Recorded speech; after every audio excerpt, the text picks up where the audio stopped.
नमस्कार, मैं नैन्सी आप सबका गुरुजी के सानिध्य प्रोग्राम में हार्दिक स्वागत करती हूँ। मैं आप सबको उन लोगों से मिलवाऊंगी जो गुरुजी के सानिध्य में आए और उनके कष्टों का निवारण हुआ। तो आइए मिलते हैं उन लोगों से और जानते हैं उनके अनुभव, उनकी जुबानी। मैं सुभाष माहेश्वरी, शाहदरा, दिल्ली निवासी। गुरुजी के संपर्क में लगभग 6-7 वर्ष पहले बड़ी विकट परिस्थितियों में टीवी के माध्यम से मेरा गुरुदेव से परिचय हुआ। उस समय मेरी परिस्थिति बहुत ही अल्प, दीनहीन, पारिवारिक समस्याएं, हर तरह की विपदा मुझ पर उस समय पड़ी थी। स्वास्थ्यिक रूप से मैं स्वयं इतना बाधित हो गया था कि मुख से 2 शब्द भी नहीं बोल पाता था। टीवी पर गुरुजी के दर्शन हुए और जो वो संबोधन कर रहे थे दान के विषय में, जो भी मेरी अल्प बुद्धि में बीमार अवस्था में आया, मैंने वो सूक्ष्म रूप से प्रयोग किया। मैं ये कहूँगा कि ऐसी अवस्था में इतने सूक्ष्म अल्प साधन से स्वस्थ होना असंभव ही नहीं, नामुमकिन है। लेकिन वो मेरे जीवन में पहला चमत्कार था। उसके बाद तो मेरे जीवन में चमत्कारों का ऐसा क्रम चला जिसने आज तक मेरे जीवन की शैली ही बदल डाली। खैर, मैं आप सब भाई बहनों से, बच्चों से, बुजुर्गों से ऐसी घटना के संदर्भ में चर्चा करने जा रहा हूँ जो गुरु की कृपा का एक अद्भुत ही नहीं, बहुत ही जटिल नमूना है। मेरे 2 लड़के और 1 लड़की है। तीनों की शादियां 2003 तक संपन्न हो चुकी थी। उसके बाद 2005 में परिवार के ऊपर आपदा, विपदा, और मैं क्या कहूँगा कि विश्व का कोई संकट नहीं होगा जिसने मुझे गले नहीं लगाया। मान सम्मान, धन, व्यापार, रोजगार, सुख संबंधी, यहाँ तक कि मेरा खुद का शरीर भी मेरा साथ छोड़ने के लिए तैयार हो गया था। ऐसे समय पर मेरा गुरु से परिचय हुआ, ये मैं आपको बता चुका। मेरा जो छोटा लड़का है वो बहुत ही उदंडी, बहुत ही शरारती, तो कहना गलत होगा, मैं ये कहूँगा कि वो सीधा क्राइम पद्धति का जीव है। मरना मारना उसके लिए बहुत मामूली बात है। इसके अलावा उसके दुष्कर्म, पाप कर्म उसके जीवन में हमेशा सम्माहित रहे हैं। उसी समय में एक दिन अपने साथ उस लड़के को अपने साथ आश्रम में लेकर आया और यहाँ जिस प्रकार साप्ताहिक सामूहिक यज्ञ का आयोजन होता है, गुरु दर्शन होते हैं, आशीर्वाद मिलता है, उसी क्रम में मैं एक रविवार के दिन लड़के के साथ यहाँ आया और उसको यज्ञ में बैठाया। गुरु की कृपावश मैंने कहा कि गुरु से कुछ बताने की आवश्यकता नहीं पड़ती,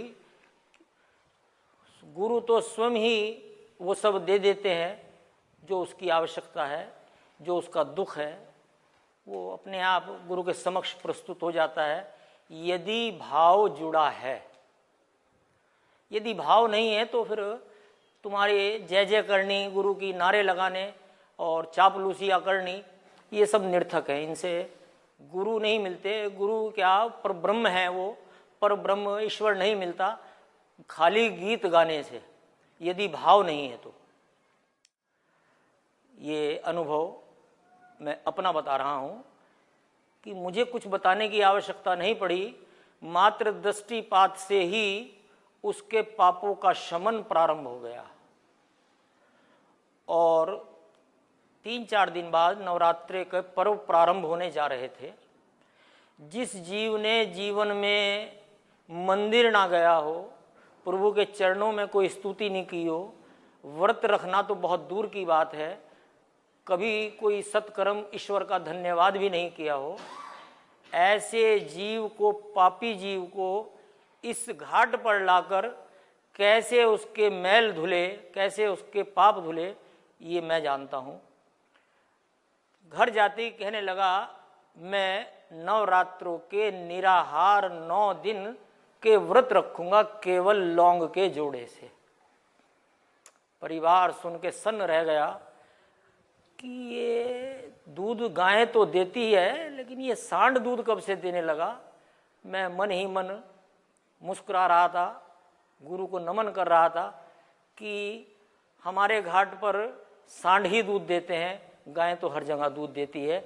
ये बिल्कुल निश्चय हो गया। आखिर उसने अपने दृढ़ संकल्प के साथ वही किया और 9 दिन वो निराहार, बिना जल बिना अन्न के, केवल लौंग के जोड़े से उसने व्रत प्रारंभ कर दिए। लाख उसकी माँ ने उसे समझाया, लेकिन वो इतना उदंडी, शरारती और जिद्दी कि जिसने हमारे जीवन को दुर्भर कर रखा था, ये उसकी जिद उस समय पर उसके जीवन के लिए वरदान साबित हो गई और उसने 9 के 9 व्रत संपन्न परिपूर्ण कर कर अपने आप को उस मैल से मुक्त किया जो साबुन गुरु ने उसको दिया, डिटर्जेंट। वही डिटर्जेंट उसके पापों का शमन करने लगा और उसके जीवन में बदलाव आना प्रारंभ हो गया।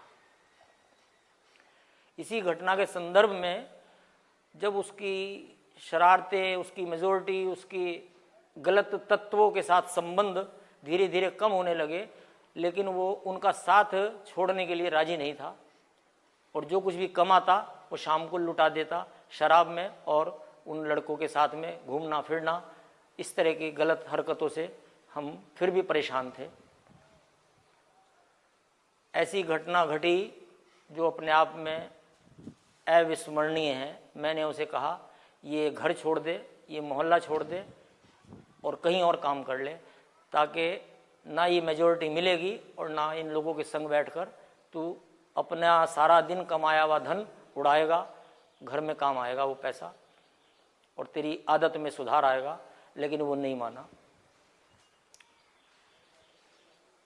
उस जहाँ दुकान थी लड़के की, उसी मोहल्ले में घर के नज़दीक ही कुछ असामाजिक तत्व आए, लगभग 30, 40, 50 लाठी, चक्कू, रिवॉल्वर, हॉकी, और वो मोहल्ले में एक लड़के को तलाश करने लगे। अब वो हमारे जो खलीफा हैं वो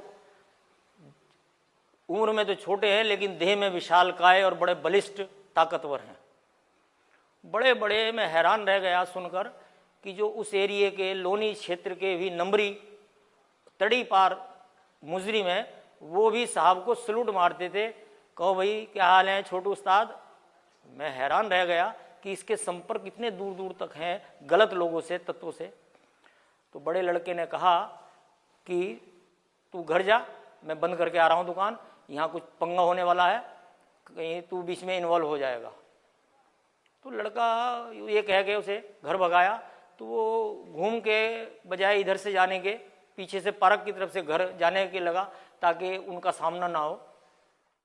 लेकिन जिस लड़के की वो तलाश में आए थे वो 10-15 लड़के उधर से 10-15 इधर से, चारों तरफ से उसके घर की घेराबंदी करके उस लड़के की तलाश में लग गए।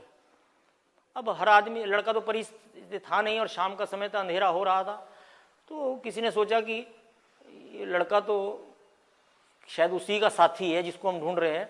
उसने उसको पकड़ लिया और रिवॉल्वर उसकी कनपट्टी पर लगाती, जैसे ही उसने फायर किया दूसरे लड़के ने फट देसी उसके हाथ को ऊपर हाथ मार दिया और वो फायर हवा में हो गया, वरना खोपड़ी के परखच्चे उड़ जाते। इस घटना ने हमारे समस्त कलेशों को, परेशानियों को, चिंता को हर लिया और अगले दिन ही उसने दुकान बंद कर एरिया छोड़ने का निश्चय कर लिया। और आज वो 7 घंटे रोजाना सफर करके रेवाड़ी जाता है, रात को 11 बजे आता है, सुबह को 7 बजे जाता है। किसी भी असामाजिक तत्व से, गलत हरकतों से, गलत कामों से बिल्कुल मुक्त होकर अपने परिवार की जिम्मेदारियों में लिप्त परिवार का पोषण कर रहा है। ये सब गुरु कृपावश ही संभव है, जीव के हाथ में नहीं है कि वो अपनी जिद से या माँ बाप बनने के नाते अपने अधिकार से वो अपनी संतान को सुधार ले या अपने आचरण पर चला ले। ऐसा असंभव ही नहीं, नामुमकिन है। केवल गुरु कृपा ने ही उसको घर से दूर जाने के लिए, हमें चिंता मुक्त करने के लिए ये नाटक रचा और उसको यहाँ से भगाने का प्रयोजन कर परिवार में संतोष, शांति और उसकी कमाई से योगदान देने का वो खेल खेला, जिससे आज परिवार सुखी, संपन्न और निर्भय होकर अपने जीवन यापन में लगा है। ऐसे गुरुदेव इस धरती पर जन्मों जन्मों के बाद आते हैं, रोज नहीं।